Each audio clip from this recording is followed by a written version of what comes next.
सकता है कि वो किसी एजेंडे के तहत हैं। दूसरा ये है कि हमारी जो वकला बिरादरी है वो मुकम्मल तौर पे इस वक्त इन्वॉल्व है, और ज़्यादा जो क़यादत है वो हमें पीटीआई के साथ नज़र आ रही है। वो लतीफ़ खोसा साहब की शक्ल में हो, हामिद खान साहब की शक्ल में हो,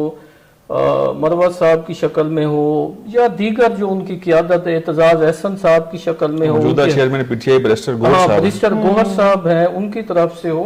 तो वकला का ज्यादा इन्वॉल्व होना मैं समझता हूँ अच्छा साइन है। क्योंकि हमेशा ये वकला एक खास हद तक तो आगे आते थे, लेकिन एज ए लीडरशिप कोई पार्टी किसी भी शक्ल में इनको ये मौका नहीं देती थी कि बैरिस्टर गौहर जैसे, एतजाज एहसन साहब जैसे अपनी पार्टियों की मजबूरियों की वजह से नहीं आ सकते थे।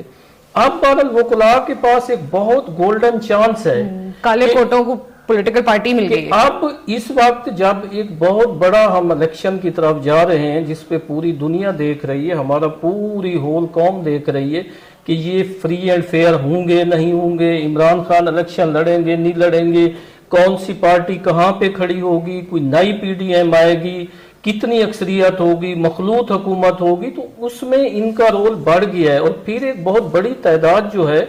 इस वक्त पीटीआई की जेलों में बैठी हुई है और वो कागजात नामजदगी मंगवा रहे हैं, साइन करके दे रहे हैं, जिनमें चौधरी परवेज इलाही है, जिनमें इमरान खान है, जिनमें हसन नियाजी है, जिसमें मतलब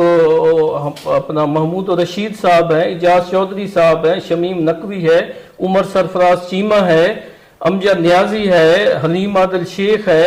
वो सनम जवेद है, इसी तरह एक शाह महमूद कुरैशी हैं, अभी तक कुछ गैब भी हैं गंडापुर साहब की तरह, इसी तरह और बहुत बड़े। ये इलेक्शन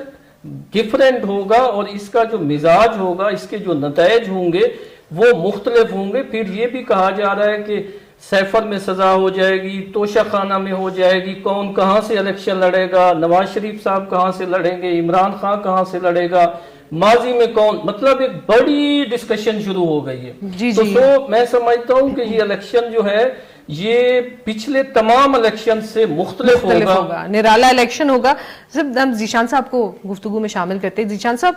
ये है कि उन्होंने अपनी रिजर्वेशन शो की और वो खुद भी नहीं चाहते कि इलेक्शन आगे हो, लेकिन हमने देखा कि इस सारी के जो इंसिडेंट था कल का, सारी उस डिस्कशन के बाद सियासी जमातें एक दूसरे को इल्जाम देती नजर आई। लतीफ खोसा साहब ने कहा कि जी पीएमएलएन नहीं चाह रही कि इलेक्शन हो,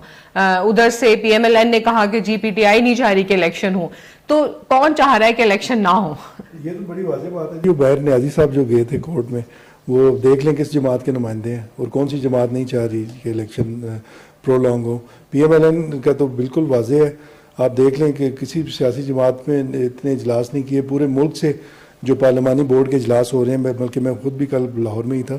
तो वहाँ गहमा गहमी और बिल्कुल सियासी माहौल बिल्कुल गर्म है और बिल्कुल तैयारियों में है, क्योंकि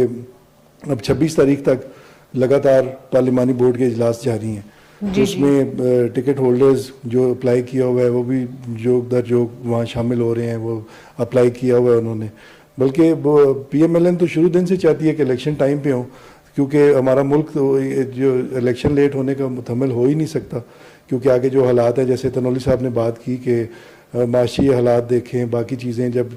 अगर इन्वेस्टमेंट पाकिस्तान में आती है तो उसके लिए ज़रूरी है कि मुस्तहकम हुकूमत कायम हो। तो इसके लिए बिल्कुल पाकिस्तान मुस्लिम लीग नून तो चाह रही है कि ये टाइम पे इलेक्शन हो और इंशाल्लाह ताला जो हुकूमत इंशाल्लाह बनेगी पाकिस्तान मुस्लिम लीग नून की, तो मुल्क में दोबारा से खुशहाली आएगी इंशाल्लाह। जी, उनकी रिजर्वेशंस का तो चले एक तरफ है, और उन्होंने वही बात है, दोबारा से मैं कहूँगी कि इलेक्शन कहा कि जी हम सब चाहते हैं कि वक्त पे हों, लेकिन इन तहफ़्फ़ुज़ात की वजह से जो इलेक्शन के जो नताइज आएंगे